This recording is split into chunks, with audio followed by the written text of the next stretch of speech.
제13장.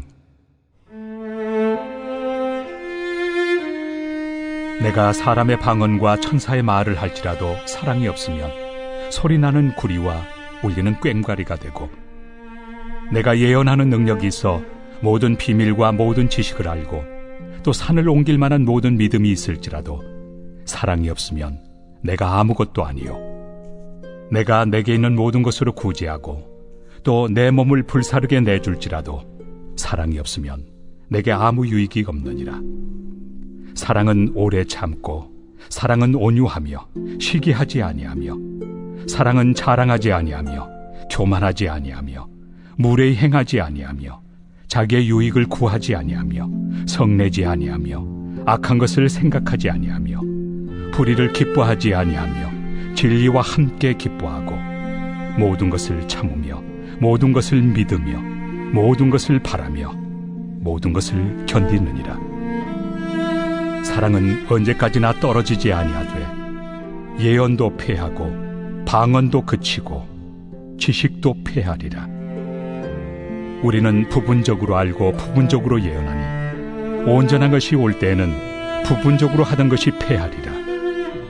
내가 어렸을 때에는 말하는 것이 어린아이와 같고 깨닫는 것이 어린아이와 같고 생각하는 것이 어린아이와 같다가 장성한 사람이 되어서는 어린아이의 일을 버렸노라. 우리가 지금은 거울로 보는 것 같이 희미하나 그때는 얼굴과 얼굴을 대하여 볼 것이요, 지금은 내가 부분적으로 아나 그때는 주께서 나를 아신 것 같이 내가 온전히 알리라. 그런즉 믿음, 소망, 사랑, 이 세 가지는 항상 있을 것인데 그 중에 제일은 사랑이라. 오늘 우리에게 주시는 하나님의 말씀은 고린도전서 13장의 말씀입니다. 고린도전서 13장은 우리에게 사랑장으로 너무나 잘 알려져 있는 장입니다.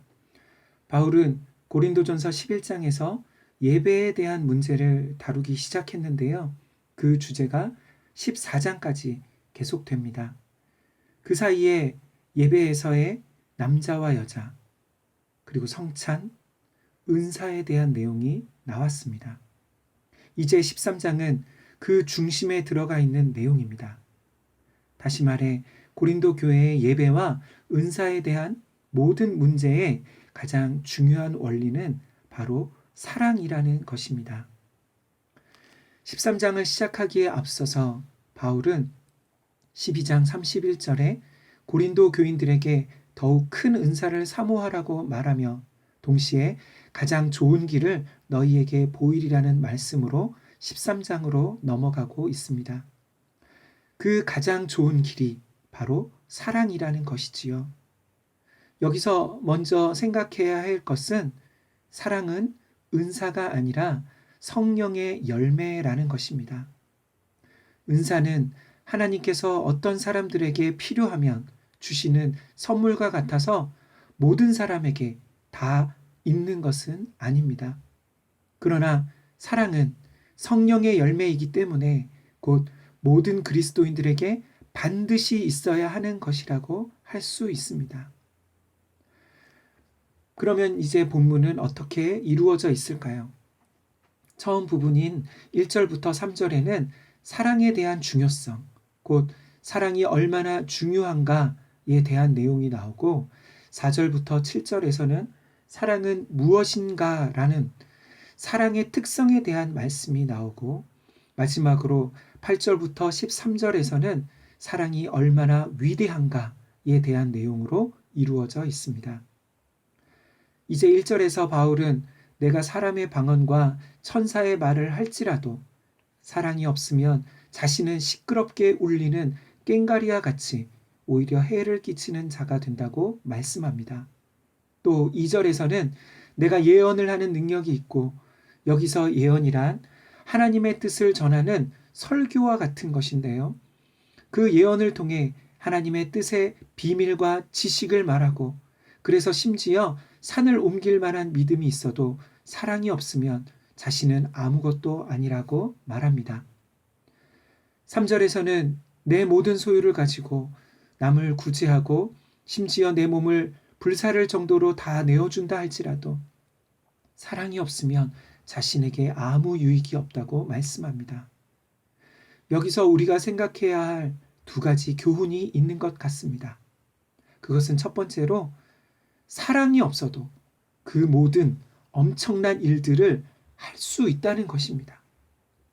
사랑이 없어도 방언으로 기도할 수 있고 사랑이 없는 사람도 하나님의 모든 비밀과 뜻에 대하여 설교할 수 있고 사랑이 없어도 산을 옮길 만한 믿음의 능력이 나타나고 사람들이 보기에 그래서 엄청난 사역을 감당하고 사랑이 없어도 자신의 전 재산으로 구제하고 헌신하는 그런 모든 엄청난 일을 할 수 있다는 것입니다. 그리고 두 번째는 그렇게 엄청난 능력과 사역을 행한다 할지라도 사랑이 없으면 그 모든 것들이 다 아무것도 아니라는 것입니다. 사람들이 보기에는 너무나 대단한 사람처럼 보일지 모르지만 그래서 많은 사람들에게 칭찬과 인정과 존경을 받을지 모르지만 바울은 사랑이 없으면 그것은 아무것도 아니라고 말합니다. 이것은 고린도 교회의 모든 문제의 원인이 바로 이 사랑이 없는 것 때문이라는 것입니다. 고린도 교회는 모든 은사와 지식이 풍성한 교회였습니다. 그러나 그들 안에는 세상 법정에까지 갈 정도로 분쟁의 문제가 심각했습니다. 오히려 자신들이 가진 은사와 지식을 자랑하면서 다른 지체들을 무시하고 낮게 여겼습니다. 왜 그랬을까요? 사랑이 없었던 것이지요.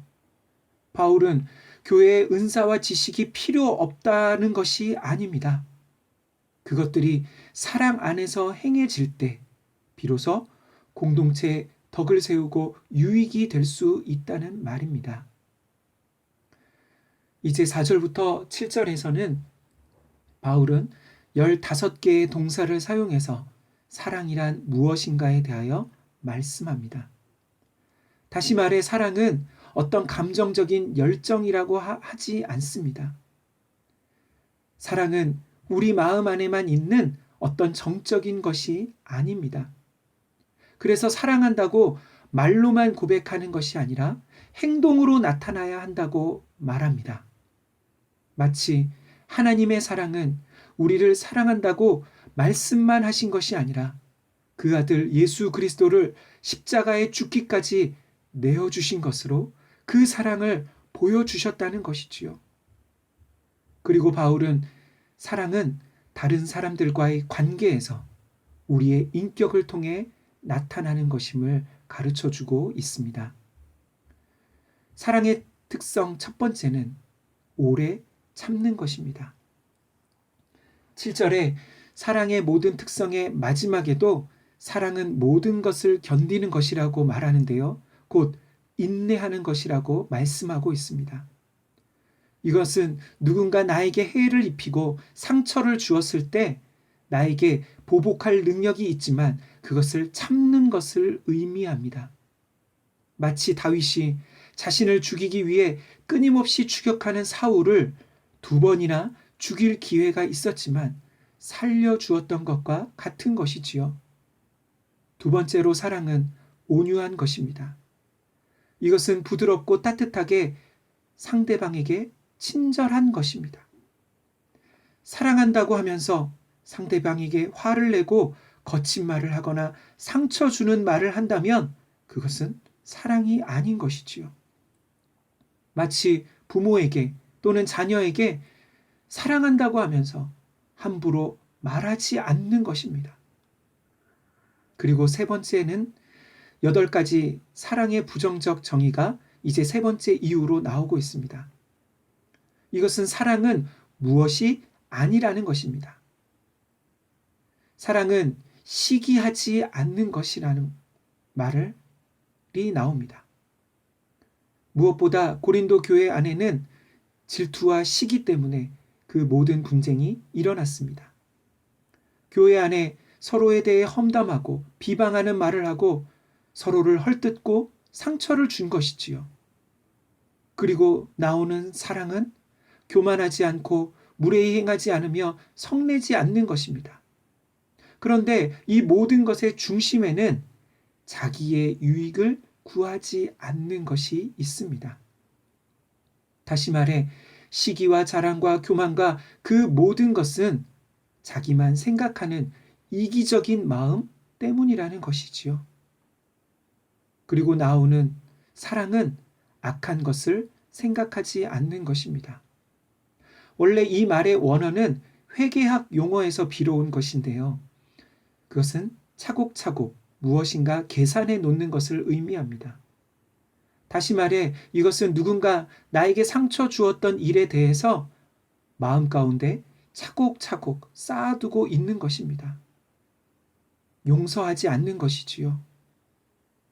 어떤 면에서 교회 다니는 사람들이 세상 사람들보다 더 그 마음을 풀지 못하고 용서하지 못하고 사는 것 같습니다. 겉으로는 잘 내색하지 않으면서 그 마음으로는 하나하나 자신이 상처받은 일을 다 쌓아두고 그렇게 매주 예배를 나오는 것이지요.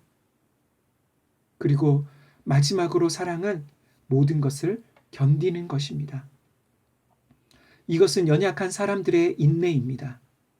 마치 경제적으로 어려운 가정의 가장이나 또는 자녀들이 묵묵히 자신의 자리를 지키며 가정을 지키는 것입니다.